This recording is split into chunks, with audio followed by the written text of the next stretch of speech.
අපි ප්‍රධාන වශයෙන් ගත්තොත් මේ අද දවසේ තුල අපි උත්සාහ කරන්නේ මේ මූලිකව ගත්තොත් මේ පාඩම් මොනවද තියෙන්නේ ඊට පස්සේ පාඩම් වල මොනවද වට ඉගෙන ගන්න හම්බෙන්නේ ඊට පස්සේ විශේෂයෙන් මේ පාඩම ආරම්භ කරන එක තමයි අද දවසේ අපේ අරමුණ බවට පත් වෙන්නේ අපි ඊට පස්සේ දිගටම පාඩම් කරගෙන යනවා සාමාන්‍ය පරිදි.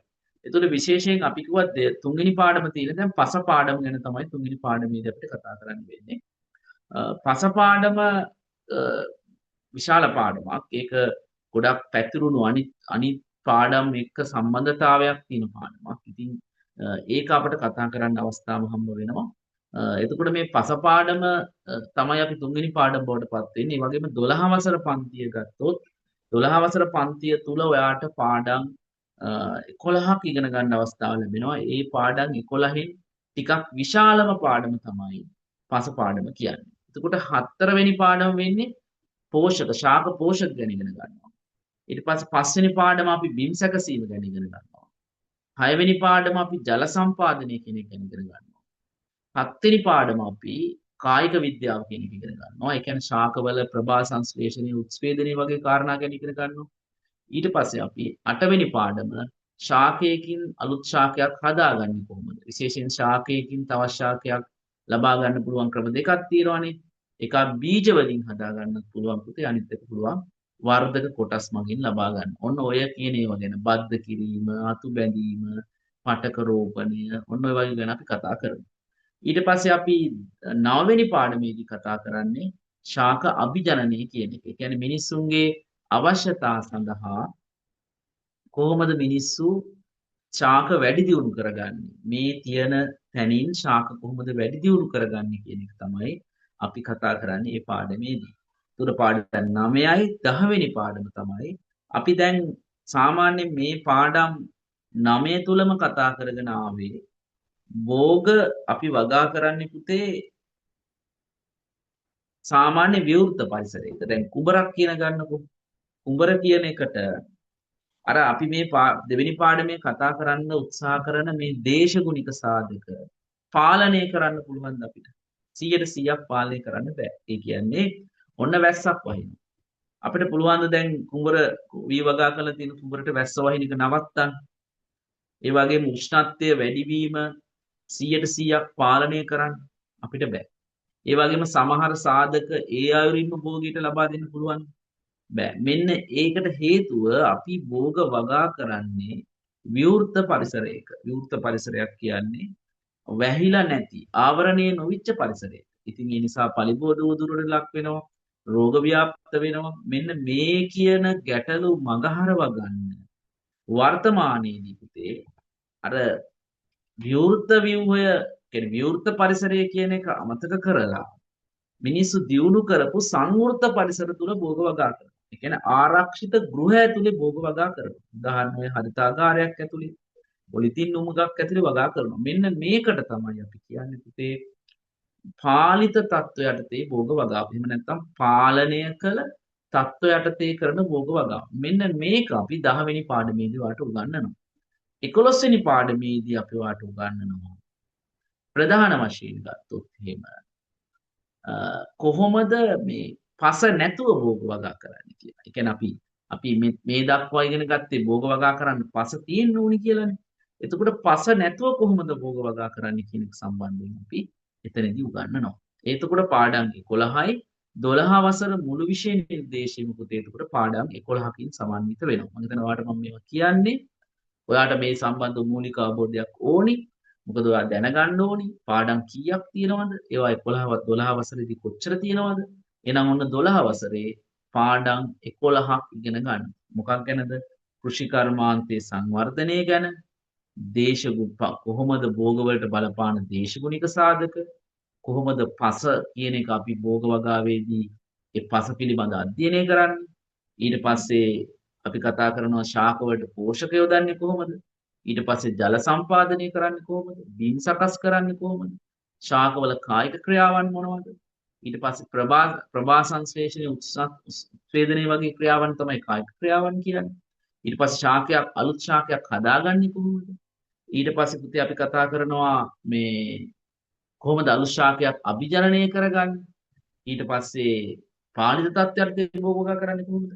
ඒ වගේම නිර්පාංශ වගාව කරන්නේ කොහොමද කියන එක කතා කරනවා. ඔය පාඩම් 11 තමයි පුතේ 12 වසර විෂය නිර්දේශයට අයත් වෙන්නේ.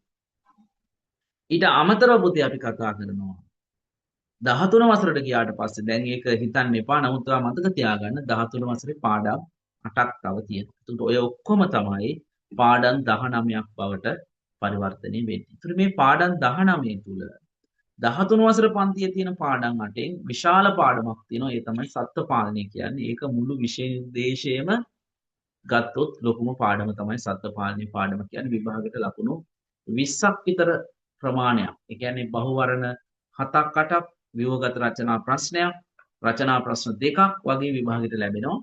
එතකොට මේ අනුව ටිකක් ලොකු පාඩමක් තමයි සත්ත්ව පාලනය පාඩම. මේක 13 වසර පන්තියේ තමයි පුතේ තියෙන්නේ. ඉතින් ඒ නිසා ඔයාට මේ මම මේ මූලිකව මතක් කරේ. ඒක 13 වසර පන්තියේ තව පාඩම් 7ක් සම්බන්ධයෙන් මම එහෙ ලොකුවට ඒ ටික මතක් කරමින් යන්නේ නැහැ. මොකද ඒකට හේතුව තමයි දීර්ඝව ඒක මතක් කිරීමේ තේරුමක් නැහැ. මොකද ඔයාට මේ සම්බන්ධව මූලිකව මම ඉස්සරහට කතා කරමින් යන හින්දා ඔයාට මේක ගැටලුවක් වෙන්නේ මම ඉස්සරහට කතා කරගෙන යනවා මේ සම්බන්ධව. ඒ වගේම තමයි දැන් 13 වසර පන්තියේ ඔය පාඩම් ටික හැරුණාට පස්සේ ඔයාලට පේපර් එක සම්බන්ධයෙන් මම මූලික හැඳින්වීමක් කරොත් මේ ප්‍රශ්න පත්‍ර ඇග්‍රි කියන පේපර් එක මට දැන් ගොඩක් දරුවෝ මැසේජ් කරලා අහලා තියෙනවා ආර්ට්ස් ඇග්‍රි පන්තිය පටන් ගන්න කවද්ද කියලා. සමහර අය අහලා තියෙනවා බයෝ ඇග්‍රි පන්තිය පටන් ගන්න කවද්ද කියලා. අන්න එතනදී ඔයා දැනගත් දෙයක් තමයි එහෙම ආර්ට්ස් වලට වෙනම පේපර් එකක් බයෝ වලට වෙනම පේපර් එකක් ඇග්‍රි ඊට පස්සේ ටෙක් කරන අයට වෙනම පේපර් එකක් එහෙම හම්බ වෙන්නේ නැහැ. ආර්ට්ස් අයට හම්බ වෙන පේපර් එක තමයි ටෙක් අයට හම්බ වෙන්නේ. ටෙක් අයට හම්බ වෙන පේපර් එක තමයි බයෝ අයට හම්බ වෙන්නේ. ඔය විෂය ධාරා තුනටම හම්බ වෙන්නේ එකම පේපරයක් එකම දවසක. එතකොට දැන් ආර්ට්ස් කරන දරුවෝ ටිකක් කලබල වෙනවා ඇති. දැන් බයෝ කරන අය කෙනෙක්ගේ පේපර් එකක් අපි ලියුවම ඒක අපිට ප්‍රශ්නයක් වෙන්නේ නැද්ද කියලා නෑ. දැන් මෙතන කෘෂි විද්‍යා විෂය උසස් පෙළට හඳුන්වා දෙනකොට විෂය ධාරා තුනක් යටතේ ප්‍රධාන වශයෙන් මේක හදාරන්න පුළුවන්. එතකොට ප්‍රධාන වශයෙන් මේක හදාරනකොට මේ ප්‍රශ්න පත්‍රය සකස් කරන්නේ කිසිදු දරුවෙකුට අවාසියක් වෙන්නේ නැති විදිහට. ඒ නිසා කිසිම හේතුවක් නිසා ඔබ වැරදි වැටහීමක් ගන්න එපා.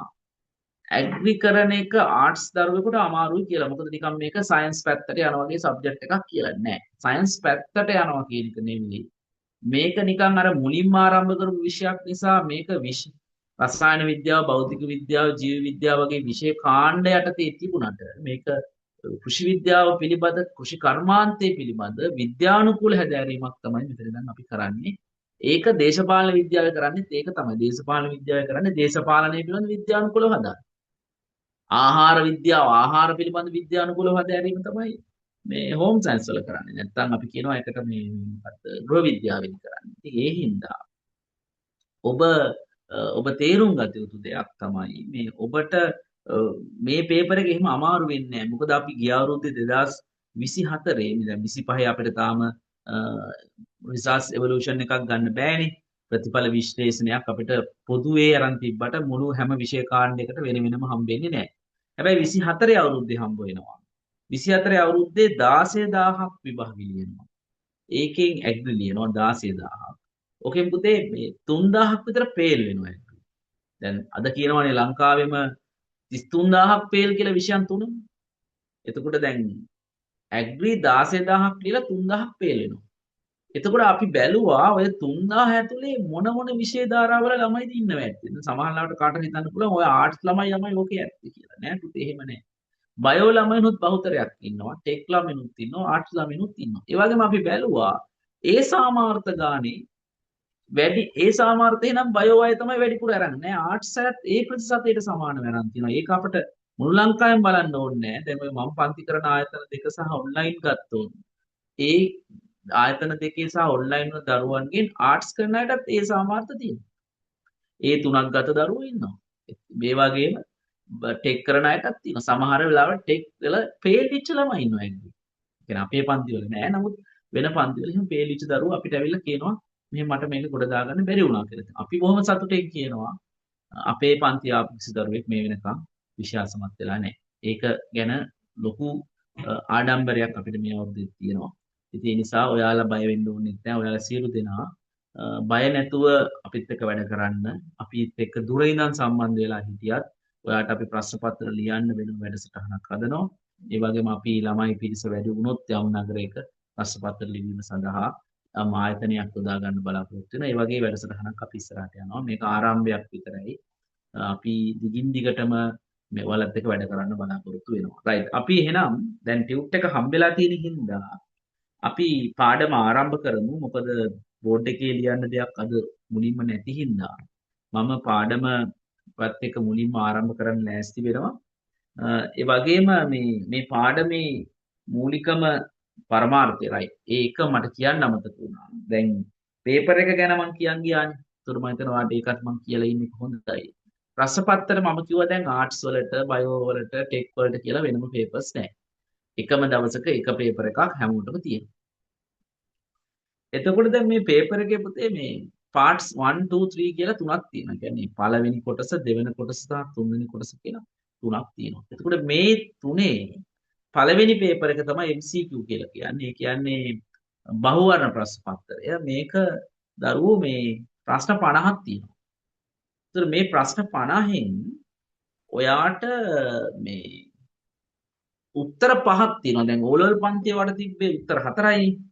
බහුවර්ණ තිබ්බේ 40යි. දැන් 50ක් තියෙනවා. උත්තර පහක් තියෙනවා. ඒතර මේ උත්තර පහෙන් නිවැරදි පිළිතුර තෝරගන්න ඕනි. කාලය පැය දෙකක් හම්බ වෙනවා.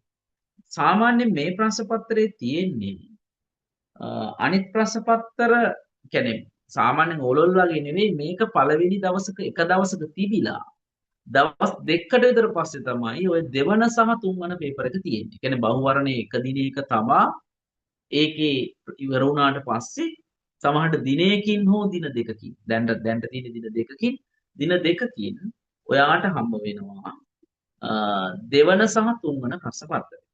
ඒතර පළවෙනි ප්‍රශ්න පත්‍රයේ ප්‍රශ්නයක් නෑ. එක ප්‍රශ්නයකට එක ලකුණ ගානේ හම්බ වෙනවා. ඒක ලකුණු 50ක් ලැබෙනවා. හැබැයි ඔයා දෙවන සහ තෙවන ප්‍රශ්න පත්‍ර ගත්තොත් මේක එකම දවසක ලැබෙන්නේ එකම වෙලාවක ලැබෙනවා. ඒ කියන්නේ සාමාන්‍යයෙන් මේකේ කාලය පැය 3යි. එතකොට මේ පැය 3න් දෙවන ප්‍රශ්න පත්‍රය මේකට කියන්නේ ව්‍යුහගත රචනා ප්‍රශ්න පත්‍රය. ඔයාට මතක නම් O level විද්‍යා පේපර් එකේ එම ප්‍රශ්න පත්‍රයේම පිළිතුරු ලිවීම සඳහා ප්‍රශ්න පත්‍රයක් තිබුණා. අන්න ඒ වගේ ප්‍රශ්න පත්‍රයක් තමයි ව්‍යුහගත රචනා කියන්නේ. ලකුණු 20ක් මේකට ලැබෙනවා. විශේෂයෙන් අපි උගන්වන අර්ථ දැක්වීම, සමහර කරුණු විශේෂයෙන් යම් විෂය නිර්දේශයේ යම් කොටස් වලට අදාළව විස්තර කරනු ලබන යම් කාරණා සාධක වර්ග ඊට පස්සේ කරුණු හේතු අන්න ඒවා තමයි මේක ලියන්න තියෙන්නේ. ඉතින් ඒක මේ ලකුණු 20ක් ඉතාමත්ම තීරණාත්මක ලකුණු 20ක් මේක ලබා ගන්න හොඳ පුහුණු වීමක් සහ අපි හොඳ කැපවීමක් කරලා මේකට ලකුණු ගන්න ඕනි. ඔයගොල්ලෝ දන්නවා විද්‍යා පේපර් එක පොල් ලියද්දි සමහර විට මේකේ නිවැරදි උත්තර ඔයා ලියන්න යනකොට ඊට මදින වෙලාවල් තිබ්බා. උත්තරේ දැනගත්තට පස්සේ ලියනකොට ඊට ඉතුරු වෙන වෙලාවල් තිබ්බා. මේ නිසා මේ ප්‍රශ්න පත්‍රය පිළිබඳ අපි යම් පුහුණු වීමක් සැලකිලිමත් වීමක් කළ යුතුයි. ඒ වගේම තුන්වන ප්‍රශ්න පත්‍රය කලා විෂය දාරා දරුවන්ට හරිම ලේසි පේපර් එකක්. මේක රචනා පේපර් එකක් කියලා කියන්නේ. හැබැයි රචනා ලියනකොට අර O level රචනා ලියන්න වගේ ලියන්නේ නැහැ.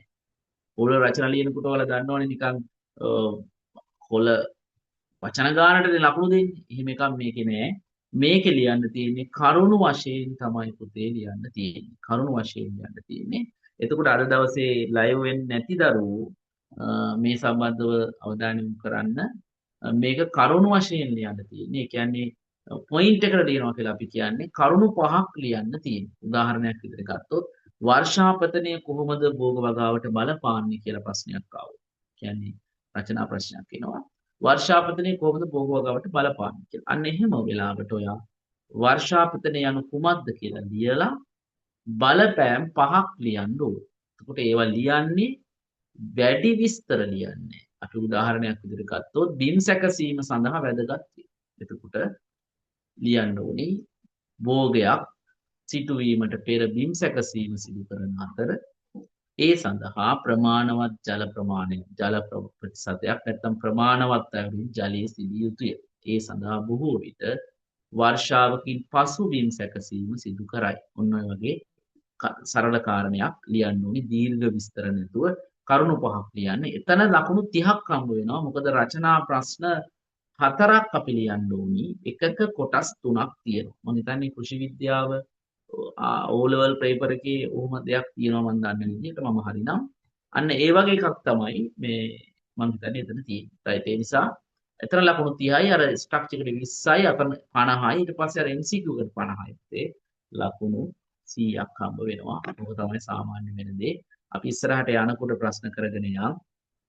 ඔයාලට අපි පාඩම කරගෙන යන ගමන්ම අපි PDF එකක් දානවා ප්‍රශ්න අඩංගු වෙන එකක්.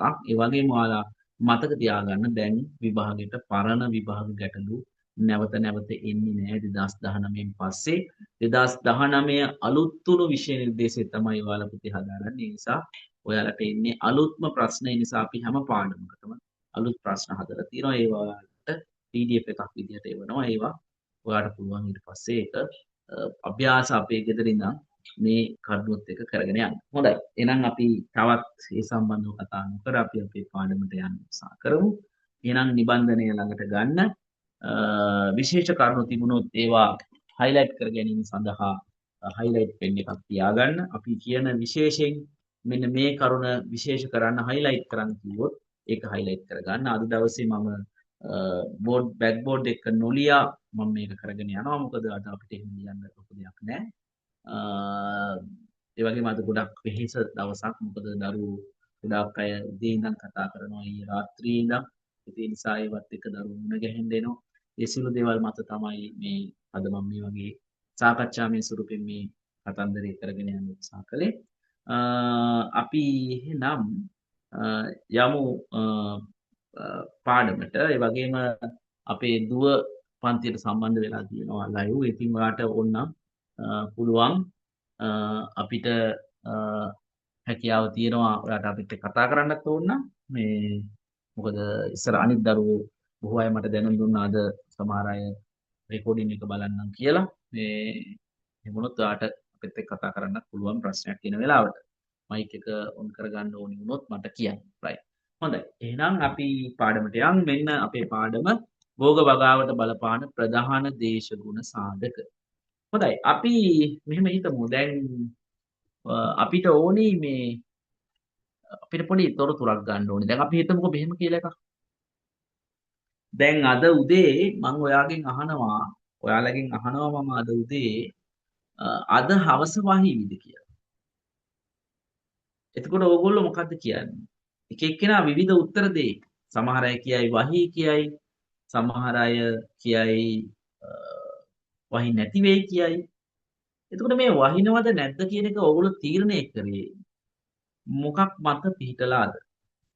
ඔයාලා වහිනවද නැද්ද කියන එක පුතේ තීරණය කරේ අහස දිහා බලලා. එහෙම නේද? අහස දිහා බලලා අහස වලාකුලින් බර වෙලා තියෙනවා නම් ඊට පස්සේ අහස ටිකක් කලින්ට වඩා වෙනස් වෙලා තියෙනවා නම් ලොකු හුළඟක් හමනවා නම් ඔන්න ඔයා කියනවා මොනවා වෙයි කියලාද?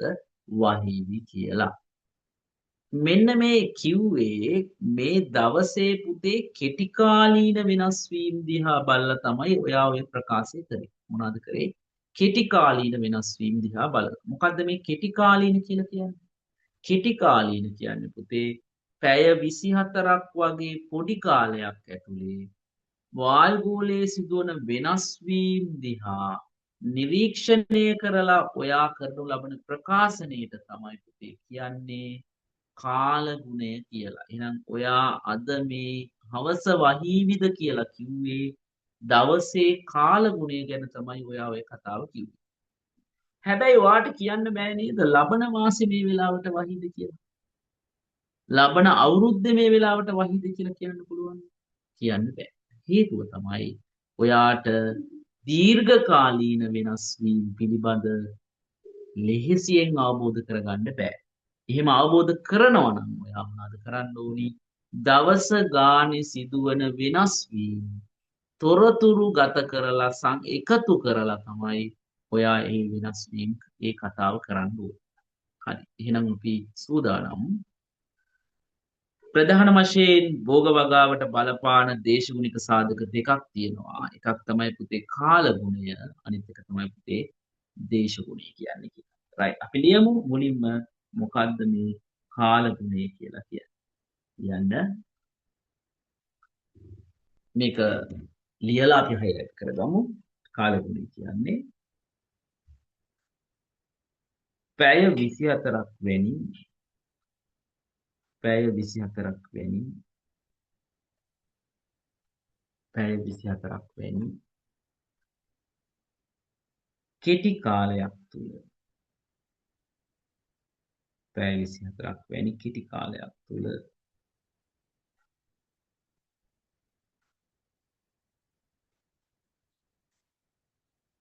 වායුගෝලයේ සිදුවන වෙනස්කම් පැය 24ක් වැනි කෙටි කාලයක් තුල වායුගෝලයේ සිදුවන වෙනස්කම්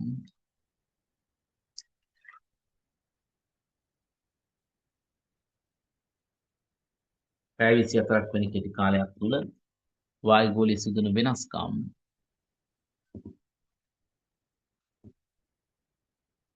වායුගෝලයේ සිදුවන වෙනස්කම් කාල ගුණය ලෙස හඳුන්වයි.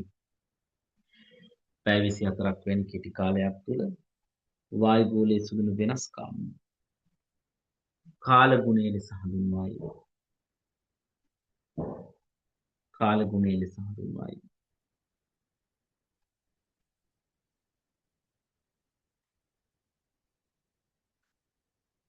ඒ අනුව කාලගුණය කියන එක හයිලයිට් කරගන්න පැය 24ක් වැනි කෙටි කාලයක් තුල වායුගෝලයේ සිදුවන වෙනස්කම් වලට තමයි කාලගුණය කියන්නේ. ඔන්න එහෙනම් කාලගුණය කියන එක සම්බන්ධව ඔයාට අදහසක් තියෙනවා. ඒක හරිම ලේසියි. පැය 24ක් වගේ කෙටි කාලයක් තුල සිදුවන වෙනස් වීම වලට තමයි අපි කාලගුණය කියලා කියන්නේ. ඊට පස්සේ ඔතන රුලක් අතහරලා ලියන්න. කාලගුණය කාලගුණය කාලගුණය කාලගුණය දිගුකාලීනව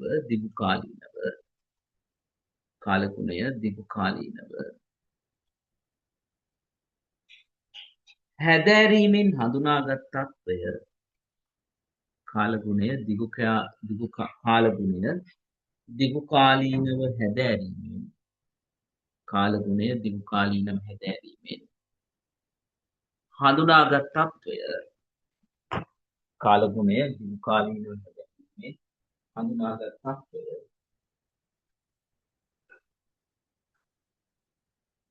කාලගුණය දිගුකාලීනව හැදෑරීමෙන් හඳුනාගත් තත්ත්වය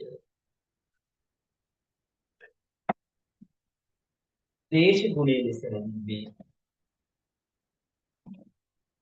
කාලගුණය දිගුකාලීනව හැදෑරීමෙන් හඳුනාගත් තත්ත්වය දේශගුණය ලෙස හැඳින්වේ. කාලගුණය දිගුකාලීනව හැදෑරීමෙන් හඳුනාගත් තත්ත්වය දේශගුණය ලෙස හැඳින්වේ.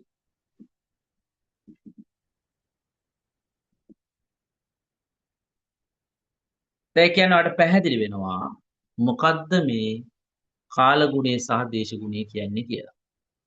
එතකොට පුතේ කාලගුණය කියලා කියන්නේ එහෙනම් වායුගෝලයේ සිදුවන කෙටිකාලීන වෙනස් වීම. හැබැයි මේ කෙටිකාලීන වෙනස් වීම දීර්ඝ කාලයක් තිස්සේ අපිට අධ්‍යයනය කරගන්න පුළුවන් නම් අපි ඒකට කියනවා දේශගුණය කියලා. එහෙනම් භෝගයක් වගා කරනකොට මේ කෙටිකාලීන වෙනස් වීම වගේම මේ දිගුකාලීන වෙනස් වීමුත් වැදගත් වෙනවා. භෝගයක් අපි නිකන් වගා කරන්නේ නැහැ. භෝගයක් වගා කරනකොට අපිට මේ කෙටිකාලීන වෙනස් වීම වගේම දිගුකාලීන වෙනස් වීමුත් අපිට වැදගත් වෙනවා. එහෙනම් අපි ඊළඟට බලමු මොනවද මේ වායුගෝලයේ මේ කියන වායුගෝලීය සංරචක නැත්නම් අපි කියන ඔය කාලගුණය සහ දේශගුණය කියන සාධක අපි ගත්තට පස්සේ ඒ සාධක කොහොමද භෝග වගාවට බලපෑම් ඇති කරන්නේ කියලා. දැන් ඔය නිබන්ධනයේ තියෙනවා සලකන වායුගෝලීය සංරචක වන්නේ කියලා එක කපලා දාන්න. ඒක වැරදීමකින් උතන මෙහෙම වෙලා තියෙන්නේ. ඒක කපලා එතන ඉස්සරහින් ලියා ගන්න.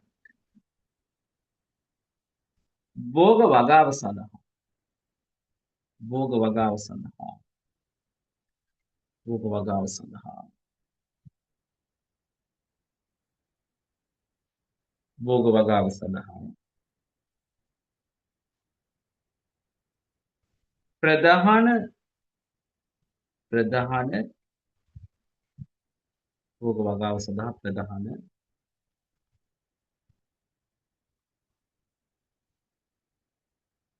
දේශගුණික සාධක ප්‍රධාන දේශගුණික සාධක ගණනාවක් වැදගත් වේ.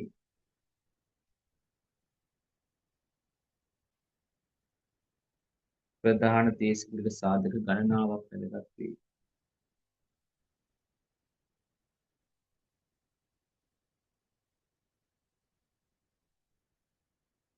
එක වර්ෂාපතනය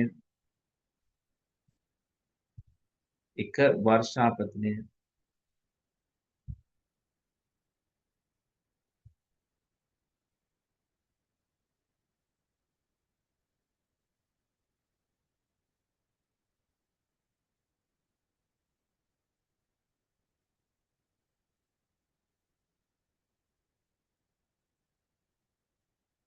දෙක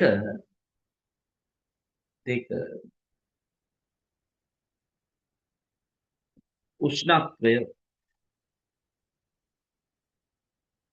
උෂ්ණත්වය තුන සාපේක්ෂ ආර්ද්‍රතාවය සාපේක්ෂ ආර්ද්‍රතාවය එක වර්ෂාපතනය දෙක උෂ්ණත්වය තුන සාපේක්ෂ ආර්ද්‍රතාවය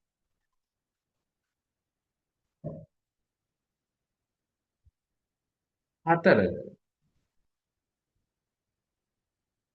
හතර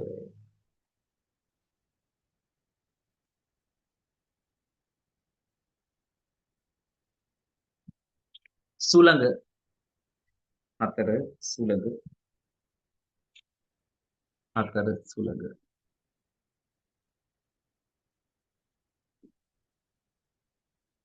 හතර සුළඟ පහ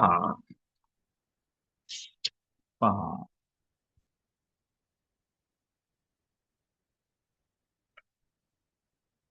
වාෂ්පීකරණය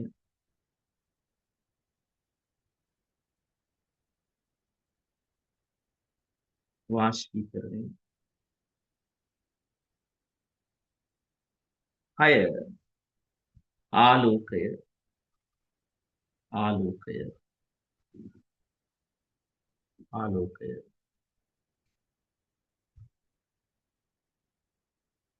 ඔන්න ඔය කියන ටික තමයි ප්‍රධාන වශයෙන් වැදගත් වන කෘෂි දේශගුණික සාධක කියලා අපි කියන්නේ. මෙන්න මේ කෘෂි දේශගුණික සාධක සැලකුවාට පස්සේ ඒවා එකින් එක කොහොමද භෝග වගාවට බලපෑම් කරන්නේ කියලා අපි වෙන වෙනම මේ පාඩම ඇතුලේ පුතේ කතා කරන්න යනවා. ඒ අනුව අපි මුලින්ම කතා කරන්නේ වර්ෂාපතනය කොහොමද භෝග වගාවට බලපෑම් ඇති කරන්නේ කියලා. ඊට කලින් අපි බලමු මොකද්ද මේ වර්ෂාපතනය කියලා කියන්නේ.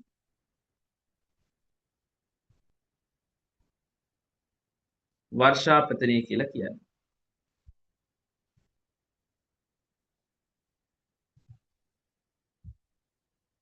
ඔව් රෙකෝඩින් ඕනි කියලා ගොඩක් දරුවෝ ඉල්ලා තියෙනවා. රෙකෝඩින් එක දෙන්නම්. මම හිතනවා ඔයාලට පහසුයි මේ රෙකෝඩින් එක ගන්න එක. මොකද ලයිව් වලදී යම් යම් මේ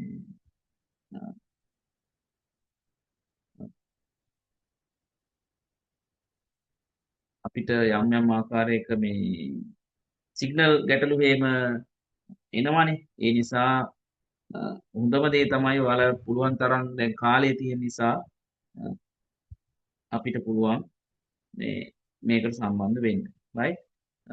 එහෙනම් මේ අපි ඉස්සෙල්ලම පුතේ මේ වර්ෂාපතනය ගැන කතා කරමුනේ. එතකොට ලේසිනේ අපි අද දවසේ එක කාලගුණික සාධකයක් සම්බන්ධයෙන් හරි අපි කතා කරගෙන ඉන්නවා නම් ඒක වැදගත් නේද? අපි අද දවසේ එකක් කතා කරමු. එතකොට පුතේ මම ඉස්සෙල්ලා මේ ලොකු දේවල් කරලා ඔයාලව ටිකක් අර දැඩි තත්ත්වයටපත් කරන්න බෑනේ. මම ඇත්තටම සතුටු වෙනවා ඔයගොල්ලෝ මේ විශ්වාසයෙන්වත් කලින් මේක තෝරාගෙන කරන්න ගිය එක ගැන තමයි මගේ තියෙන ලොකු සතුට. ඒක ආත්ම විශ්වාසය. ඒක හරිම මේ මට කියන්න තියෙන අපේ භාෂාවෙන් නේ වලය භාෂාවෙන් කිව්වොත් ඒක හරි පට්ටයිනේ. හරි අපි ඒක හරි වාව් නේ. හරිම මේ විශිෂ්ටයි පුතේ. මොකද කෙනෙක් තමන් ලියපු විභාගය ගැන වහක ප්‍රතිඵල එන්න කලින් කල් තියා විශ්වාස තියාගන්නවා කියන එක මාරයිනේ. ඉතින් ඒ හින්දා ඒකට මේ ඔයාට කිසි ගැටලුවක් නැහැ. ඒකට සම්බන්ධ වෙන්න පුළුවන්. ඒකේ අවුලක් නැහැ. ඔයා ඇත්තටම ඔයා හොඳ දරුවෙක් කියන එක අපිට පැහැදිලි. එතන ඉඳන් නිසා ඔයාලගේ ජයග්‍රහණය නියතයි පුතේ. ඒක ප්‍රශ්නයක් කරගන්න එපා. ඔයාලගේ ජයග්‍රහණය නියතයි අනිවාර්යෙන්ම. මේ අපිට ඒක කරගන්න පුළුවන්. හරි එහෙනම් අපි වර්ෂාපතනය ගැන කියමු නේ. එතකොට මේ වර්ෂාපතනය කියලා කියන්නේ වර්ෂාපතනය කියන එක සාමාන්‍යයෙන් අපි සැලකුවොත් එහෙම දැන් මේ මෙතන ඉඳන් අපිට තියෙන தත්ත්වය අනුව දැන් අපි වර්ෂාව ගැන කියන එක දැකලා ඇති අහලා ඇති මොකද්ද වර්ෂාව කියන්නේ ඒ සම්බන්ධව ඔයාට අවබෝධයක් තියෙනවා ඇති. නමුත් දරුවනේ දැන් මෙහෙම හිතන්නකෝ මේ වැස්ස කියන එක මේ අපි සාමාන්‍යයෙන් දන්නේ මේ නිකන් ඉහළ වායු ගෝලයේ ඉඳන් ජලය පල්ලෙහාට එනවා වගේ කතාවක්. හැබැයි වැස්ස කියලා කියන්නේ වායු ගෝලයේ ඇති ජලය ද්‍රවාකාරයෙන් පොළවට ලැබීම. ඒක ද්‍රව විදිහට ලැබෙන එකට තමයි වර්ෂාව කියලා කියන්නේ. වර්ෂාපතනය කියන්නේ. හැබැයි පුතා ඒක යම් ආකාරයකින් අපට පේන දේ තමයි ඔක අර පරණ සිලබස් එකේ අපිට කියලා තිබ්බා ඔය ජල බිඳු වල විස්කම්භයක් සම්බන්ධයෙන් සඳහන් කරනවා. ඉතින් මේ ජල බිඳු වල විස්කම්භය ඇසුරෙන් කරපු ප්‍රකාශනය වර්තමානයේ කරන්නේ ඒක උතර දීලත් මන් තියෙනවා. ඒක පොඩ්ඩක් කපලා දාන්න ඒක ඕනි නෑ. ඒක ඔයා පාඩම් කරන්න එපා. ඔයා පාඩම් කරන්න ඕනි වායුගෝලයේ ඇති ජලය නැත්නම් ද්‍රව ආකාරයෙන් පොළවට ලැබීම. මොකද්ද වර්ෂාපතනය කියන්නේ? වායුගෝලයේ ඇති ජලය ද්‍රව ආකාරයෙන් පොළවට ලැබීම. එතකොට මේ වායුගෝලයේ ඇති ජලය ද්‍රව ආකාරයෙන් පොළවට ලැබෙනකොට ඒ සඳහා පුතේ වැදගත් වෙන්නේ මේ ජල චක්‍රය කියලා ක්‍රියාවලිය. මොකද්ද මේ ජල චක්‍රය කියලා කියන්නේ? ජල චක්‍රය කියලා කියන්නේ අපි ඉංග්‍රීසියෙන් කියන හයිඩ්‍රොලොජිකල් සර්කල් එකක් කියලා. එතකොට මේ ජල චක්‍රය ඇසුරෙන් අපි මේ ජල චක්‍රය සම්බන්ධව අපි කතා කරොත් ජල චක්‍රය කියලා කියන්නේ මෙන්න මෙහෙම අපිට කියන්න පුළුවන්. දැන් මෙහෙම හිතන්නකෝ. ඔන්න දැන් ඔයාලා හිතලා තියනවද කොහොමද වහින්නේ කියලා? දැන් වලාකුළු වල තියෙන ජලය බිඳු විදිහට ද්‍රව විදිහට පොළවට එනවා කියලා කියන්නේ. ඒතර ඕක අපිට ටිකක් තව සංකීර්ණව කියන්න පුළුවන්. එකත් පහත් අතර විස්කම්භයෙන් යුත් ජල බිඳු තමයි වැටුණොත් තමයි ඒක වර්ෂාපතනයක් වෙන්නේ. ඒතර ඕගොල්ලෝ මගෙන් අහයි මේ සර් ඊට අමතරව වෙන සයිස් එකේ වෙනවද කියලා. ඔය දැන් අයිස් කැට වැටුනොත් ඊට පස්සේ මීදුමක් වගේ આવොත් ඔය විස්කම්භය අතර ඒවා නෙවෙයි. අන්න ඔය එකත් පහත් අතර විස්කම්භයෙන් ගැනීම තමයි අපි කියන්නේ වර්ෂාපතනය කියලා. ඒ ප්‍රමාණයෙන් වැටුණොත්. උඩ වැටෙන්නේ ද්‍රව විදිහට. හොඳට මතක තියාගන්න. ජලය භෞතික අවස්ථා තුනකින් සමන්විත වෙනවා. ඝන, ද්‍රව, වායු. එතකොට ඕනනම් ඉහළ වායු ගෝලයේ තියෙන ජලය ඝනයක් විදිහට එන්නත් පුළුවන්. හැබැයි ඒක වර්ෂාපතනය නෙවෙයි. ඒ වගේම ඕනනම් වායුවක් විදිහට එන්න පුළුවන්. ඒකත් වර්ෂාපතනය නෙවෙයි. ඒ වගේම උක ද්‍රවයක් විදිහට එන්න පුළුවන්. ද්‍රවයක් විදිහට આવොත් තමයි පුතේකට වර්ෂාපතනය කියලා කියන්නේ. දැන් අපි බලමු මොකක්ද මේ වර්ෂාපතනය කියන ක්‍රියාවලිය පවත්වාගෙන යාම සඳහා හේතු වන ජල චක්‍රය කියන්නේ මොකක්ද කියන එක. ජල චක්‍රය කියලා කියන්නේ ඔන්න දැන් ඔයාලා දන්නවා අවුව වැටෙනකොට දැන් ඉහළ වායු ගෝලයේ ඉඳගෙන මේ ජලය පල්ලෙහාට එන්න නම් ඉහළ වායු ගෝලයට ගිය විදිහක් තියෙන්න බෑ. එතකොට මේකෙන් ජල චක්‍රයෙන් කියන්නේ ජලය පුතේ චක්‍රාකාරව හැතිරෙනවා. කියන්නේ ජලය චක්‍රයක් විදිහට ගමන් කරනවා නැත්නම් ගමන් මාර්ගයක නිරත වෙනවා කියන එක තමයි ජල චක්‍රය කියලා කියන්නේ. ඔන්න මේ හිතන්නකෝ මෙහෙම. පොළවේ තියෙනවා ගස්. ඔය ගස් මුල් මගින් පසේ තියෙන ජලය උරා ගන්නවනේ. ඒ උරාගත්ත ජලය මේ ශාක පත්‍ර වලින් පිට කරනවා. අපි ඔකට කියන්නේ මේ උත්සේදනය කියලා. කොහොමද පිට කරන්නේ? පිට කරන්නේ මතක තියාගන්න ජල කියන්නේ උත්සේදනය කියලා කියන්නේ වායව කොටස් වලින් ජලය වාෂ්ප ලෙස පිටවීම. එතකොට මේ පිටවිච්ච වාෂ්ප වායු ගෝලයේ ඉහළට ගමන් කරනවා. ඔන්න එක ක්‍රමයක් ශාකවල තියෙන ජලය පත්‍ර මඟින් පිට වෙලා ඉහළට යනවා. තව එකක් අවුව වැටෙනකොට දාවල් කාලේ ඔය ජලාශවල තියෙන ජලය මොනවද වෙන්නේ? ජල පෘෂ්ඨවල තියෙන ජලය ජල ප්‍රභවවල තියෙන ඒවා වාෂ්ප වෙලා ඉහළට යනවා. ඔන්න දැන් ශාක වලින් වෙනම කොටසක් ඉහළට යනවා. ඊට පස්සේ ආරම්භ මොකෙන්ද? අර ජලාශ වලින් ජලය වාෂ්ප වෙලා යනවා. මේ දෙකම පුතේ යන්නේ දැන් වාෂ්ප විදිහට යන්නේ. ඔය වාෂ්පයක් උඩට යන්න සිසිල් වෙනවා. එතකොට වාෂ්පයක් සිසිල් වෙනකොට පුතේ ද්‍රවයක් බවට පත් වෙනවා. ඒකෝ දන්නවා අපිට පුළුවන් අයිස් කැටයක් උෂ්ණත්වය වැඩි කරවුවොත් එහෙම අයිස් කැටයක ද්‍රවයක් වෙනවා. ඒකේ තවත් උෂ්ණත්වය වැඩි කරොත් මොකද වෙන්නේ? ඒක ද්‍රවය වාෂ්පයක් වෙනවා. ඒක අනිත් පැත්තට කරගෙන ආවොත් එහෙම මොකක් වෙනවද? අනිත් පැත්තට කරගෙන ආවොත් ඒක නැවත තිබු තැනටපත් වෙනවා. ඒතර වාෂ්පය නැවතපත් වෙනවා මොකක් බවටද?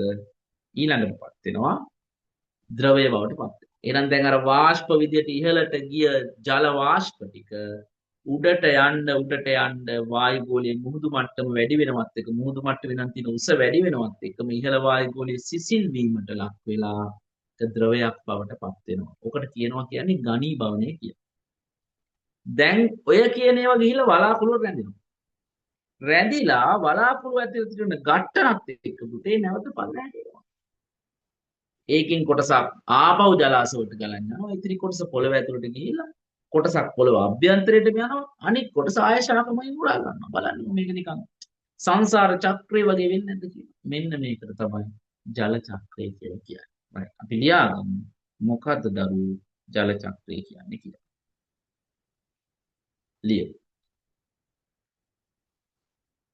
ජල චක්‍රය කියලා කියන්නේ මෙන්න මෙහෙම අපිට ලියන්න පුළුවන්. වායුගෝලයේ ලියා ගන්න. වායුගෝලයේ එක් ස්ථානයක ඇති ජලය වායුගෝලයේ එක් ස්ථානයක ඇති ජලය වායුගෝලයේ එක් ස්ථානයක ඇති ජලය ඒක අපි වායුගෝලය කියන එක ඕනනම් අපි තව ටිකක් හොඳට කියන්න අපි වායුගෝලය කපමුකෝ පෘථිවි ගෝලය කියලා ලියන්න. ඒක තවත් හොඳයි ඈ. එහෙනම් ලියන්න ඕනේ කොහොමද? මේ අණුව පෘථිවි ගෝලයේ එක් ස්ථානයක ඇති ජලය පෘථිවි ගෝලයේ එක් ස්ථානයක ඇති ජලය විවිධ ආකාරයෙන් විවිධ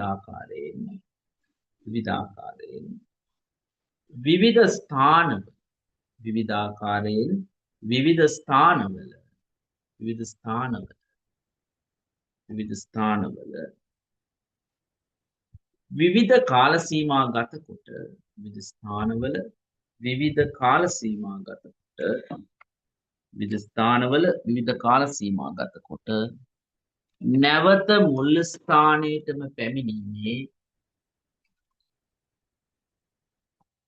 නැවත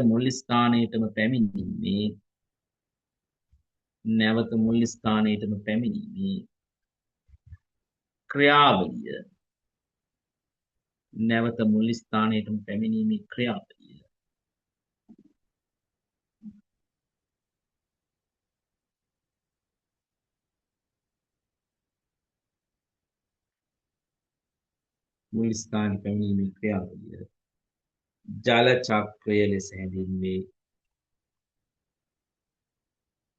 ජල චක්‍රය ලෙස හැඳින්වේ.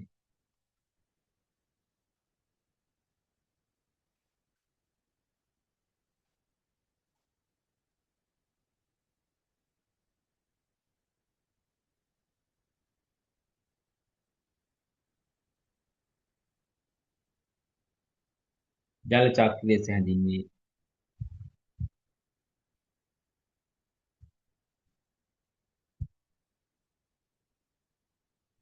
මේ අනුව අපි බලමු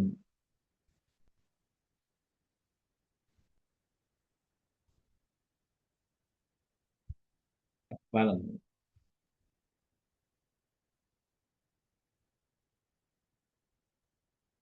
මොකද්ද පුතේ දැන් මේ ජල චක්‍රයේ පියවර මොනවද කියලා අපි බලමු. ඒ කියන්නේ ජල චක්‍රය කොටස් වලට අපි බෙදුවොත් එහෙම. දැන් ජල චක්‍රයේ ක්‍රියාවලින් නැත්නම් මේ සිදුවන කතාව අපි බෙදුවොත් එහෙම මොනවද මේ ජල චක්‍රයේ කොටස් නැත්නම් පියවරයන් කියලා බෙදුවොත් මොකද අර විභාගෙට මේක එනවා ජල චක්‍රයේ පියවරයන් එහෙම නැත්නම් කොටස් මොනවද කියලා. ඒ අනුව ජල චක්‍රය විස්තර කරන්න කියලා ආවොත් ඔයා ඉස්සලම ජල චක්‍රය කියන්නේ මොකද්ද කියලා ලියලා මෙන්න මේ පියවරයන් ටික ලියන්න ඕනේ. එතකොට පළවෙනි එක තමයි උතල තියෙනවා. පළවෙනි පියවරට හිස් තැනක් තියෙනවා. එතන ලියාගන්න වාෂ්පීකරණ උත්ස්වේදනය. වාෂ්පීකරණ උත්ස්වේදනය. වාෂ්පීකරණ උත්ස්වේදනය කියලා ලියාගන්න. වාෂ්පීකරණ උත්ස්වේදනය කියලා ලියාගන්න. එතකොට වාෂ්පීකරණ උත්ස්වේදනය කියලා කියන්නේ ඒක අපි මෙහෙම ලියමු. ඒක අපි මෙහෙම ලියමු. පොළව ජලාශ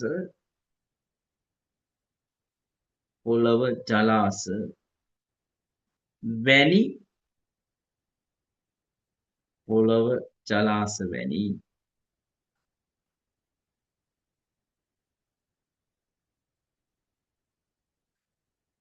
පොළව ජලාශ වැනි පෘෂ්ඨයන්ගෙන් හා සත්ව දේහ තුල ඇති පෘෂ්ඨයන්ගේ හා සත්ව දේහ තුල ඇති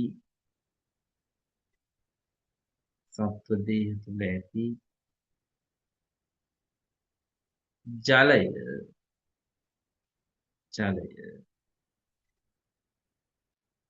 වාෂ්පාකාරයෙන්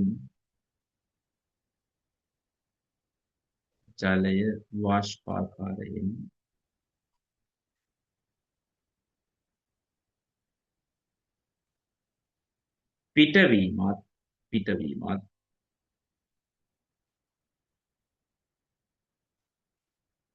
ශාකවල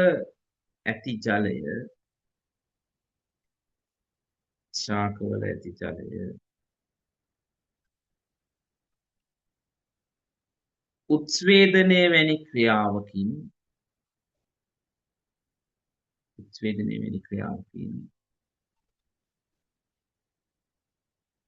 ඉවත් වීමත්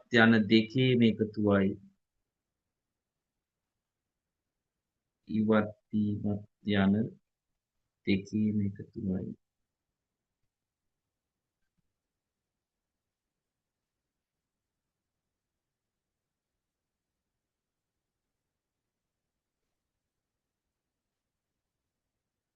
දෙකේම එකතුවයි. එහෙනම් වාෂ්පීකරණ උත්ස්වේදනය කියලා කියන්නේ උත්ස්වේදනයත් වාෂ්පීකරණයත් කියන දෙකේම එකතුවට තමයි වාෂ්පීකරණ උත්ස්වේදනය කියලා කියන්නේ. එහෙනම් පළවෙනි පියවර තමයි පුතේ වාෂ්පීකරණ උත්ස්වේදනය. අපි යමු දෙවෙනි එකට. දෙවෙනි එකේදී වාට කියනවා තවත් එකක්.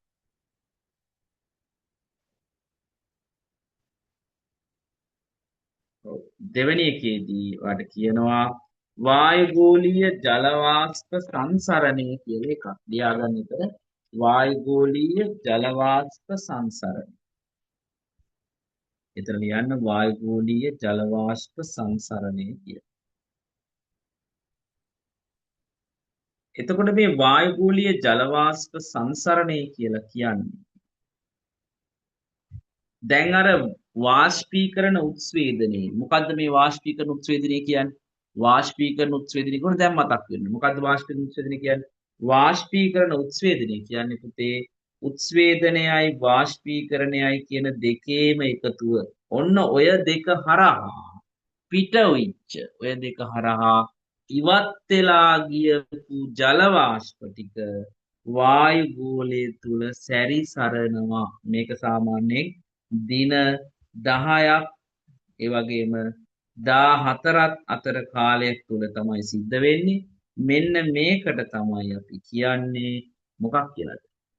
වායුගෝලීය ජල වාෂ්ප සංසරණය කිය. මොකක්ද අපි කියන්නේ වායුගෝලීය ජල වාෂ්ප සංසරණය කියලා. හරි. ඒක පැහැදිලිනේ. ඊළඟට අපි ලියමු. ඊළඟ එක තමයි තුන්වෙනි එක වලාකුළු බවට පත්වීම. තුන්වෙනි එක තමයි ලියාගන්න වලාකුළු බවට පත්වීම. කොහෙන්ද වලාකුළු බවට පත් වෙන්නේ? දැන් පුතේ මේ වලාකුළු බවට පත් වෙන්නේ අර වායුගෝලයේ ඉහළට ගියපු අර සැරිසරපු ජල වාෂ්ප ටික මං කියවනේ වායුගෝලයේ ඉහළට යන්න මොනවා වෙනවද? දැන් මේක ඝනීභවණයට ලක් වෙනවා. ඔන්න ඔය ඝනීභවණයට ලක්වීම නිසා වලාකුළු හට ගන්නවා. දැන් මොකද්ද කියන්නේ? වායුගෝලීය ජල වාෂ්ප ඉහළ අවකාශයට ගොස් සිසිල් වී ඝනීභවනය වීම මගින් වායුගෝලයේ සැරිසරන ජල බිඳි සාධන අතර ඒවා එකින් එක එකතු වෙලා මොනවා වෙනවද? ජල වාෂ්ප බවට පත් වෙනවා. ඕක තමයි උතන කතාව. හරි. ඊළඟට ගත්තොත්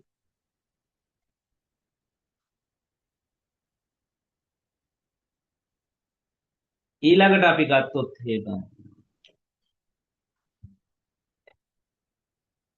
ඊළඟ එක තමයි පුතේ හතරවෙනි එක. හතරවෙනි එක ඔයගොල්ලෝ ලියා ගන්න. හතරවෙනි එකේදී වාට කියන්නේ මෙතන හතරවෙනි කාරණේ මම අද දවසේ උත්සාහ කරන්නේ මේ මූලික කාරණා සම්බන්ධයෙන්වත් එක්ක කතා කරන්න. එතකොට හතරවෙනි එකේදී වාට කියනවා මොකද්ද හතරවෙනි එකේදී කියන්නේ? ඔන්න ඒ හිස්තැනේ ඔයා ලියා ගන්න වර්ෂණය කියලා ලියා ගන්න. දැන් මේ වර්ෂණය කියන එක පුතේ ඊට වඩා ටිකක් වෙනස්. වෙනස් කියන්නේ දැන් මං කිව්වනේ අර වායුගෝලයේ තියෙන ජලය ඔය කියන විදිහට එක ක්‍රමයකට නෙවි. මේක එන්න පුළුවන් ආකාර කිහිපයකට පොළොවට ලැබෙන්න පුළුවන්. විශේෂයෙන් ඔයගොල්ලෝ දන්නවා සමහරවිට අයිස් වැසි වැටෙනවා කියලා එකක්. ඒ වගේම ඔයගොල්ලෝ දන්නවා සමහරවිට ද්‍රව විදියට ස්වභාව හැම වෙලෙම ඔයගොල්ලෝ දකින්නේ ද්‍රවයක් විදියට එන අවස්ථාවක්. ඒකට කියන්නේ වර්ෂාපතනය කියලා. තව අයිස් වැටෙන්න පුළුවන්. තව පුළුවන් පුතේ මේක හිම පතනයක් වෙන්න. ඒකට අයිස් වැටීම කියන්නේ ඒකටනේ. ඊට පස්සේ ආයෙ එන්න පුළුවන්. මිහිදුමක් ඇති වෙන්න පුළුවන්. මෙන්න මේ සියල්ලම එකට එකතු කරලා ගත්තොත් ඒකට පුතේ අපි කියන්නේ වර්ෂණය කියලා. වර්ධබතේ ගන්න එපා. ඒකට අපි කියන්නේ මොකක්ද කියලාද? වර්ෂණය. වර්ෂාපතනය නෙවෙයි. වර්ෂාපතනය කිව්වොත් කෙලින්ම ඔයා ගොළුවට යන්න ඕනේ. එතන තියෙන්නේ වායුගෝලයේ ඇති ජලය ද්‍රව ආකාරයෙන් ලැබෙන ක්‍රමයක්.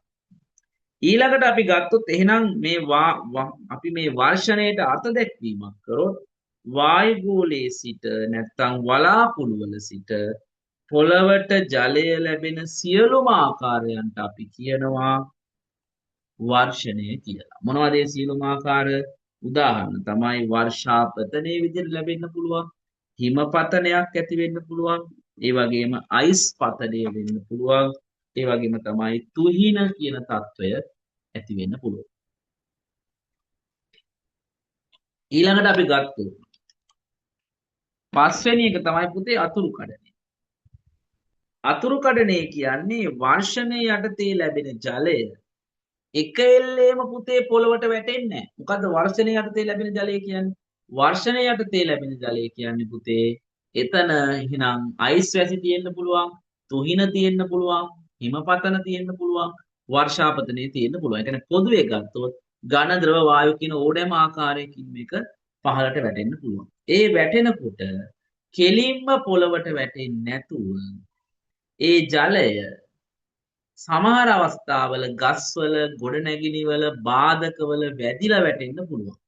මෙන්න මේ වැටෙනකොට යම් කොටසක් අර බාධකවල ඉතිරි වෙනවා නම් අන්න ඒකට තමයි අපි කියන්නේ අතුරු කඩනය කියලා. එහෙනම් ඔයා 6 වෙනි එක 7 වෙනි එක අ, 5 වෙනි එක ලියා ගන්න ඕනි අතුරු කඩනය කියලා. 5 වෙනි එක මොකද්ද? අතුරු කඩනය. 6 වෙනි එක තමයි කාන්දුව. 6 වෙනි එක කියන්නේ කාන්දුව. කාන්දුව කියන්නේ වර්ෂාපතනයේ යටතේ ලැබෙන ජලය වර්ෂාපතනයෙන් ලැබුණු ජලයෙන් කොටසක් පසට ඇතුල් වෙනවා නම් අපි ඒකට කියන්නේ කාන්දු වීම කියලා. පසට ඇතුල් වෙනවා නම් අපි ඒකට කියන්නේ කාන්දු වීම කියලා. ඒ වගේම මේ ඇතුල් කාන්දුව ගැඹුරු ඊළඟ එක 7 වෙනි එක තමයි ඇතුල් කාන්දුව. ඒකටම තව නමක් කියනවා ගැඹුරු කාන්දුව. ඒකටම තව නමක් කියනවා වැස්සීම කියලා. විනාඩියක් ඔහොම ඉන්න ඕගොල්ලෝ ලයින් එකේ. ඉන්න ක්ලාස් එකේ දරුවෙක් කෝල් කරනවා මේ ප්‍රතිඵල කියන්නේ නැති. ඔව් පුතේ. ඔව්. ඔව් පුතා. මං ඔන්ලයින් ක්ලාස් එකේ ඉන්නේ. මේ ඔයාට මං තව ටිකකින් ගන්නද? හ්ම්. ඔව් ඔව්. විනාඩි 30ක් වගේ ඇතුළත ඉවරයි. මං එතකොට ඔයාට කෝල් කරන්නම්. හරි.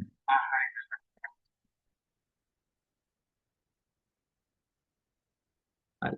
ඊළඟට අපි ගත්තොත් එහෙනම් අපි කිව්වා දැන් මේ වර්ෂණය මගින් මේ ලැබුණා. මේ ලැබිච්ච ජලය ටික පොළවට වැටෙනවා. පොළවට වැටෙනකොට ඉස්සෙල්ලාම පොළව ඇතුළට කාන්දු වෙනවා. ඒ කාන්දු වුණාට පස්සේ ඒකෙන් කොටසක් උදේ පොළව අභ්‍යන්තරයට ගලාගෙන යනවා. ඒකට කියන්නේ ඇතුල් කාන්දුව කියලා. ඒකට කියන්නේ මොකක් කියලාද? ඇතුල් කාන්දුව. එහෙම නැත්නම් ඒකට කියනවා ගැඹුරු කාන්දුව.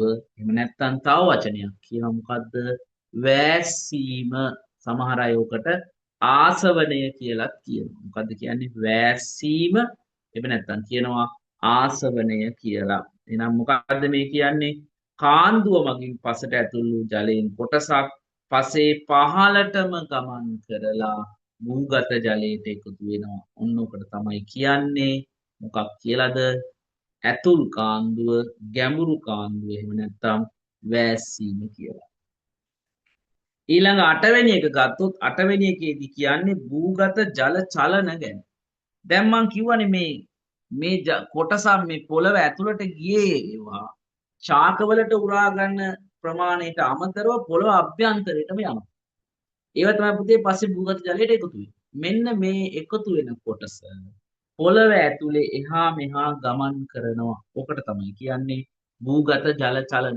ඒකයි වැස්සකට පස්සේ ඔයාලගේ ලිඳේ ජල මට්ටම වැඩි වෙන්නේ. ලිඳ වටෙන් බැඳලා තිබ්බත් පොළව ඇතුළට ගිය ජලය අර ජල මූලාශ්‍රය පැත්තට ගමන් කරනවා. එහෙනම් ඒකට කියනවා භූගත ජල චලන කියලා. 9 වෙනි එක තමයි අපදාවය. දැන් මම කිව්වා වලාකුළු වල ඉඳන් වැටෙන වතුර ද්‍රව ජලය හෝ මොනවා හරි ඝන අවස්ථාවෙන් හරි වායු අවස්ථාවෙන් හරි තියෙන එක ජලයෙන් එන්නේ. ඔක අර ගස් කොළන් වල වැදිලා කොටසක් පොළවට වැටිලා ඒ වැටෙන කොටසෙන් යම් ප්‍රමාණයක් පොළව දිගේ ගලාගෙන යනවා. ඔය ඉතිරි ටික තමයි පොළව ඇතුළට යන්නේ. කාන්දු වෙන්නේ. එනම් මේ පොළව දිගේ ගලාගෙන යන ජලයට කියනවා අපි අපදාවය වෙනවා කියලා. මේ අපදාවය කියන එක නිසා තමයි ඔය පහුගිය කාලේ දැන් මේක බෑවුම් ප්‍රදේශයක පුතේ වැඩි. මොකද බෑවුම වැඩි වෙනකොට සෝදාගෙන යන්න තියෙන ඉඩකඩ වැඩි. කියන්නේ වතුර වේගෙන් වැටෙනකොට අංශක ගානක බෑවුමක් තියෙනවා නම් ඒ පැත්තට පුතේ ගලනවා වැඩි. ඉතින් මෙන්න මේ නිසා ඔය දිට්ඨාසුලි කුණාටුව හරහා අපි නායම් වගේ දේවල් විශාල ප්‍රමාණයක් සිද්ධ වෙන්නේ අර වැඩි තීව්‍රතාවයකින් ලැබිච්ච ජලය පොළව ඇතුළට කාන්දු වෙනවට වඩා වේගයෙන් පොළව දිගේ ගලාගෙන ගියා. ඕක දැන් කඳුකර ප්‍රදේශවල ටිකක් වැඩි වෙනවා. මොකද පොළව ඇතුළට ගමන් කරන්න තියෙන බලයට වඩා පොළව ආනත නැති නිසා නැත්තම් බෑවුම තියෙන හින්දා පහළට ගලන් යන්න තියෙන ශක්තිය වැඩි. ඒ නිසා තමයි ගොඩක් ඔය දැඩි හානි සිද්ධ වුණේ ඔය මැද ෆ්ලැට් වගේ තියෙන තැන්වල. ඒ කියන්නේ ටිකක් ඔය රට මැද වගේ තැන්වල ඔය ප්‍රශ්න ටිකක් මේ අඩුවෙන් තමයි සිද්ධ වුණේ. එහෙනම් ඕකට කියනවා අපි මොකක් කියලාද? අපදාවය කියලා. මොකක්ද අපදාවය කියන්නේ? හයිලයිට් කරන්න. පොළව පෘෂ්ඨයට සමාන්තරව ජලයේ ගමන් කිරීමයි. පොළොව පෘෂ්ඨයට මතු පිටින් සිදුවන අපදාවය මතු පිට හෙවත් පෘෂ්ඨීය අපදාවය වන අතර පොළොවට යටින් සිදුවන්නේ උපපෘෂ්ඨීය අපදාවයයි. පොළොවට යටින් සිදුවන්නේ උපපෘෂ්ඨීය අපදාවයයි. අපි 10 වෙනි එකට යන් අයිස් කඳු. දැන් මේ අයිස් කඳු කියලා කියන්නේ ඉතාමත්ම දැන් අපි දන්නවා මේ ජලය සමහර තැන්වල ඝන අවස්ථාවේ තියෙන්නත් පුළුවන්.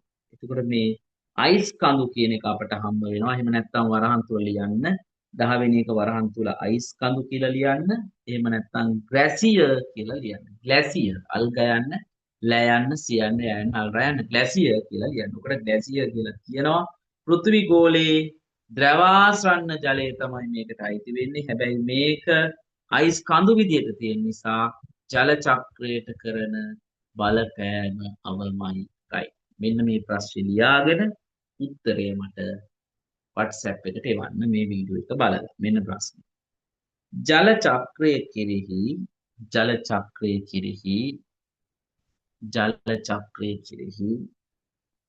අවම බලපෑමක් ඇති කරන්නේ ජල චක්‍රය කෙරෙහි අවම බලපෑමක් ඇති කරන්නේ මින් කුමක්ද?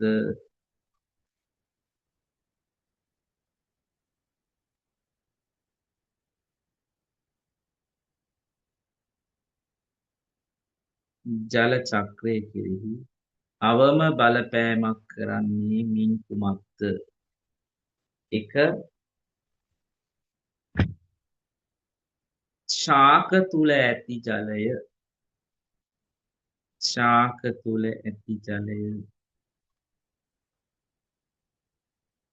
එක ශාක තුල ඇති ජලය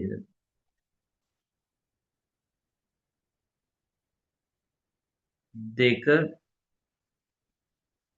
ජීවීන් තුල ඇති ජලය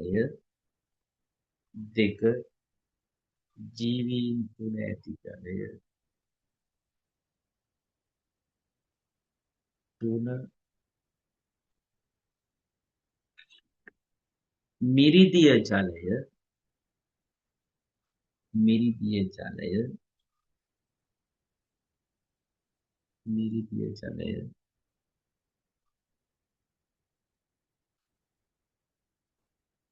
හතර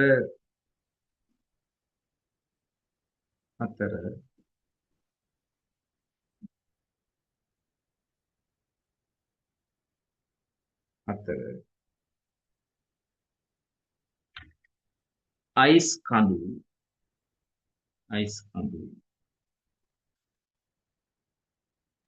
පහ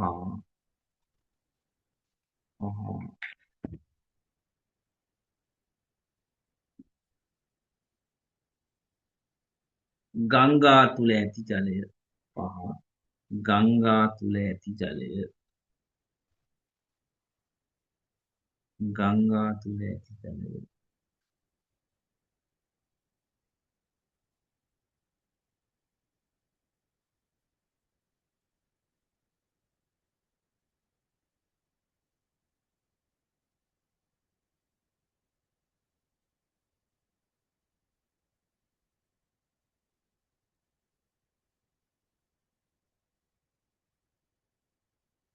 හරි. එහෙනම් උත්තරේ අරගෙන මට එවන්න. අපි ඊළඟට යමු.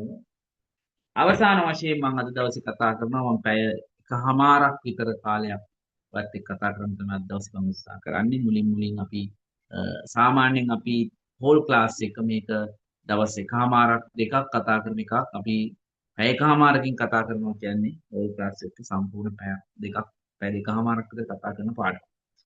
අන්න ඒක තමයි මේ ඔන්ලයින් එකේ තියෙන වාසිය. ඔයාලට ඉක්මනින් ඉගෙන ගන්න පුළුවන්. මේකේ පොඩි වාසියක් තියෙනවා. විවේක කාල නෑ. ඊට පස්සේ ඔයාගේ මානසිකත්වය වෙනස් වෙන්නේ නෑ. අපිටත් මේක ස්පීඩ් එකෙන් කරගෙන යන්න පුළුවන්. ඒක තමයි මේකේ තියෙන වාසිය විදිහට මම දකින්නේ පුතේ.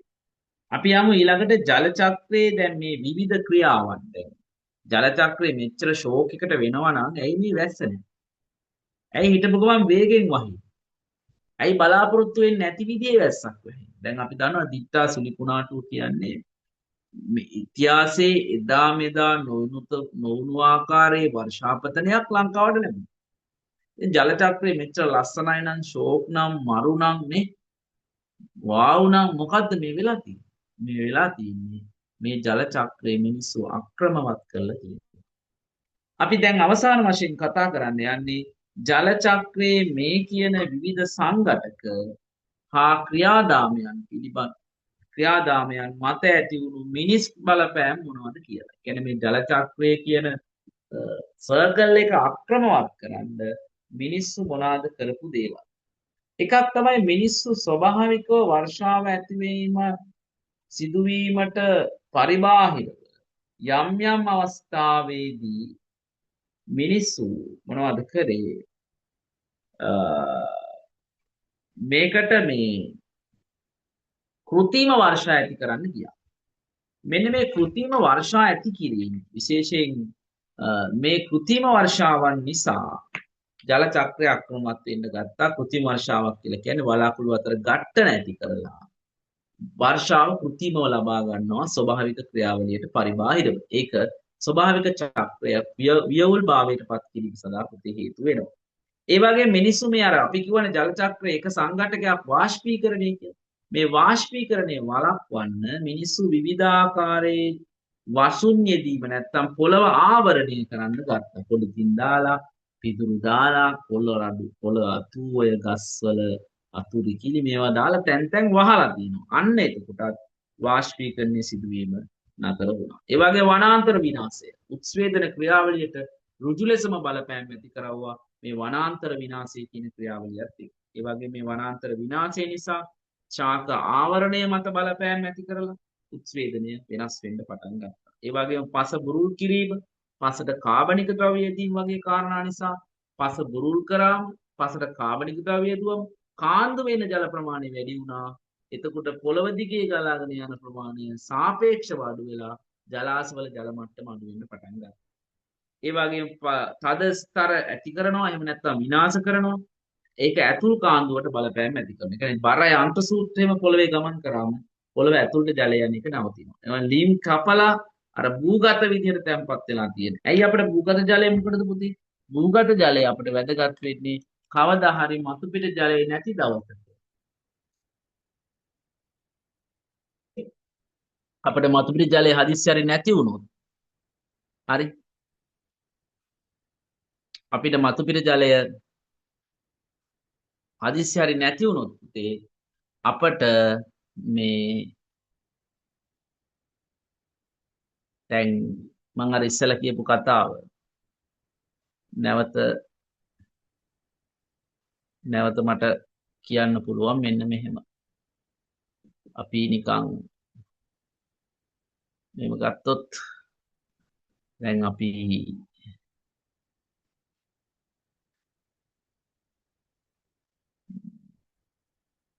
අපිට ඕනනම් අපිට මෙහෙම කරන්න පුළුවන්. කොහොමද? දැන් අපි ගත්තොත් මෙහෙම හිතන්න.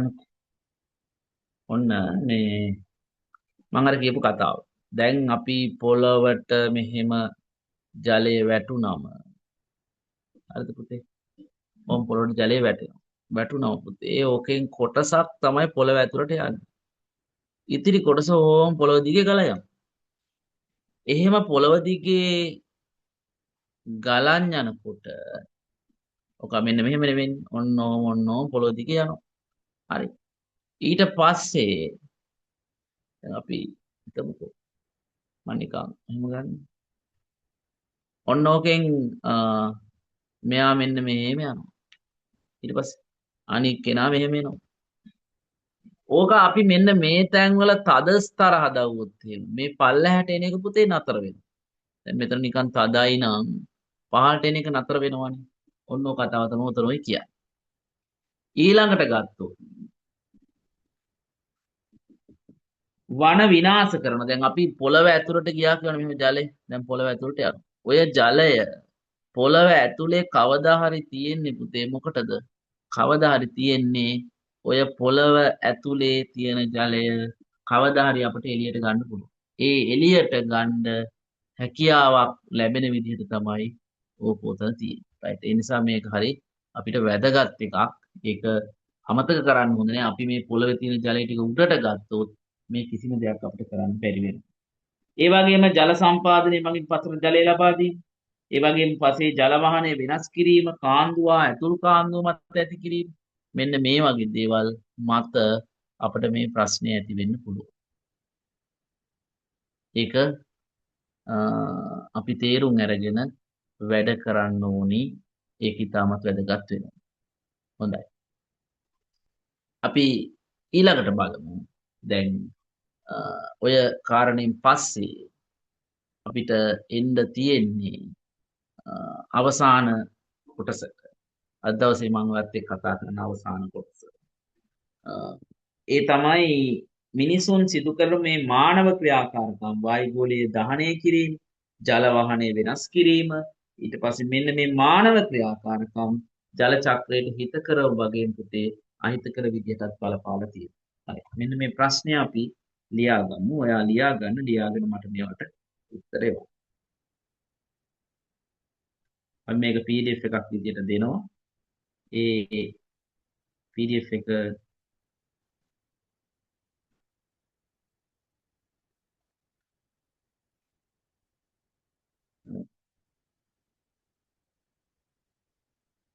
අපි බලමු. එතන ඉඳන් මෙන්න මෙහෙම ප්‍රශ්නයක් ඔයාලට දෙනවා අපි මුලින්ම.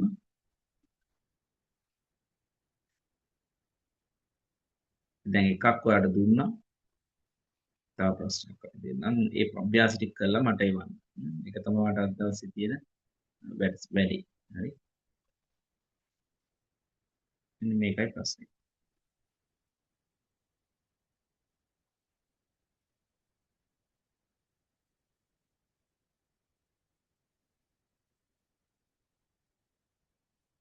කාලගුණය හා දේශගුණය පිළිබඳ ඒ කියන්නේ අපි අද කතා කරපු ඒවා සම්බන්ධව ඔයාලට දෙන ප්‍රශ්නේ තමයි මේ. කාලගුණය හා දේශගුණය පිළිබඳ ප්‍රකාශ කීපයක් පහත දැක්වේ. කාලගුණය හා දේශගුණය පිළිබඳ ප්‍රකාශ කීපයක් පහත දැක්වේ.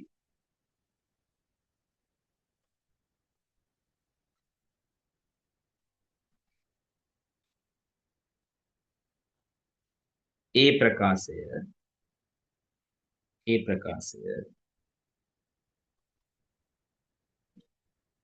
කෙටි කාලයක් තුළ වායුගෝලයේ පවතින තත්ත්වය කෙටි කාලයක් තුළ වායුගෝලයේ පවතින තත්ත්වය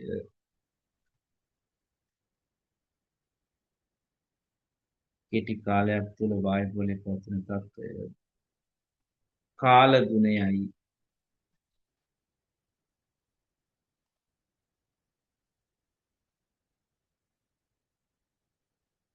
කාල ගුණයයි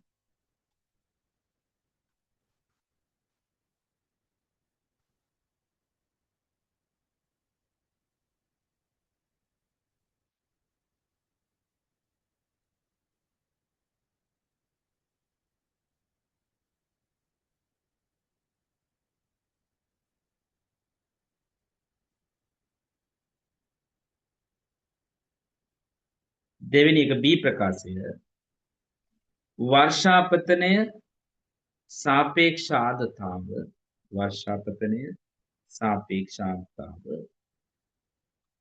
වර්ෂාපතනය සාපේක්ෂ ආර්ද්‍රතාව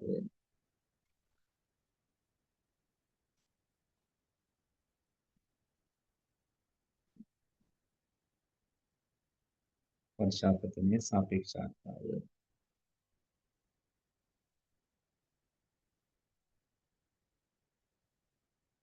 උෂ්ණත්වය ආලෝකය සුළඟ සහ උෂ්ණත්වය ආලෝකය සුළඟ උෂ්ණත්වය ආලෝකය සුළඟ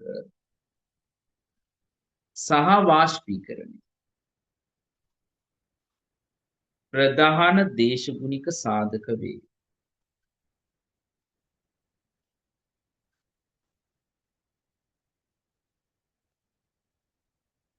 ප්‍රධාන දේශගුණික සාධක වේ.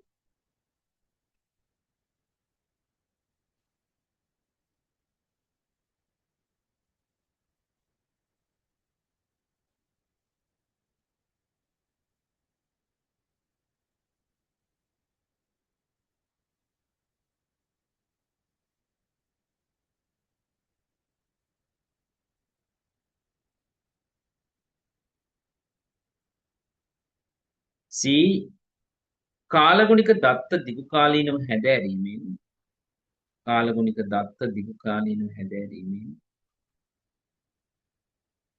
කාලගුණික දත්ත දිගු කාලීනව හැදෑරීමෙන් හඳුනාගත් තත්වය දේශගුණයයි. කාලගුණික තත්ත්ව දිගු කාලීනව හැදෑරීමෙන් හඳුනාගත් තත්වය දේශගුණයයි. දේශගුණයයි.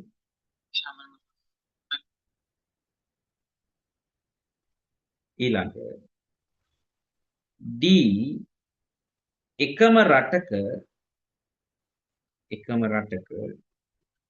සෑම ප්‍රදේශයකම එකම රටක සෑම ප්‍රදේශයකම සමාන දේශගුණික තත්ත්ව පවතී. එකම රටක සෑම ප්‍රදේශයකම සමාන දේශගුණයක් පවතී. එහෙනම් සමාන දේශගුණයක් පවතී. ඉහත ප්‍රකාශ අතුරින් නිවැරදි වන්නේ කුමක්ද? ඉහත ප්‍රකාශ අතුරින් නිවැරදි වන්නේ කුමක්ද? ඉහත ප්‍රකාශ අතුරින් නිවැරදි වන්නේ කුමක්ද? පළවෙනි එක A පමණයි. පළවෙනි එක A පමණයි. දෙක B පමණයි. දෙක B පමණයි. තුන C පමණයි. C පමණයි. හතර A හා B පමණයි. හතර A හා B පමණයි. පහ A හා C පමණයි. මොනවද උත්තර? A පමණයි, B පමණයි, C පමණයි, A හා B පමණයි, A හා C පමණයි. හරි පුතේ. ඔන්න ඔය ටික ඔය ප්‍රශ්න දෙකට මේ වීඩියෝ එක බලලා ඔය ප්‍රශ්න දෙකට උත්තර කරලා මට එවන්න. පෞද්ගලිකව ඉන්බොක්ස් මැසේජ් එකක් එවන්න. මම ඔයාට ඒක හරිද වැරදිද කියලා දාන්නම්. එහෙනම් පුතේ අපි අද දවසේ ලෑස්ති වුණේ පළවෙනි පාඩම ආරම්භ කරන්න. අපි ඒක ආරම්භ කරා. ඒ කියන්නේ අපි ඔයාලා ඉස්සලම ගන්න පාඩම. මේ තමයි අපේ සිලබස් එකේ දෙවෙනි පාඩම. දේශගුණික සාධක කියන පාඩම. හොඳයි පුතේ අද ගොඩක් වෙහෙස මහන්සි වෙලා හිටපු දවසක්.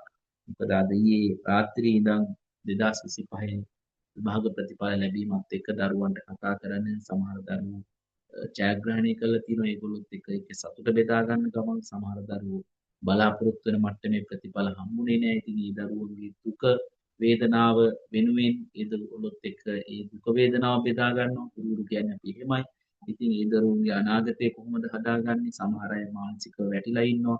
සමහර දරුවෝ අපේ පන්ති ඇවිල්ලා නැහැ වෙන දරු පන්ති වලට ගිහිල්ලා ඉතාමත්ම දැඩි අසරණභාවයට පත් වෙලා තියෙනවා. මෙන්න මේ කාරණා නිසා මම හිතන්නේ අපි යම් ආකාරයක අපිට ඇතිවෙච්ච මේ පැය කිහිපයම ගත කරේ ඉතාමත්ම දුෂ්කරව ඉතාමත්ම සතුටින් සහ සමහර දරුවෝ පිළිබඳ වේදනාවකුත් හිතේ තියෙනවා. ඒ සියල්ල වෙනුවෙන් අපි නැවතත් ඒගොල්ලෝ වෙනුවෙන් කොන්දේසි විරහිතව වෙනී සිටින සූදානම්. එහෙනම් අදට මම මෙතනින් සමුගන්නවා.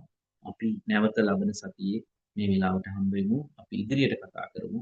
මේ පාඩම හරහා මොනවද කරන්න කියලා. ඔයාගේ තව යාළුවෝ මේක A level 28 කරන්න ඉන්න අය ඇග්‍රි කරනවා නම් ඒගොල්ලන්ට අපිත් එක්ක සම්බන්ධ වෙන්න පුළුවන්. ඒගොල්ලන්ට චුට්ටක් අපේ පන්තිය පිළිබඳව මතක් කිරීමක් කරන්න. එහෙනම් ආයුබෝවන් සියලු දෙනාටම සුබ රාත්‍රියක් වේවා.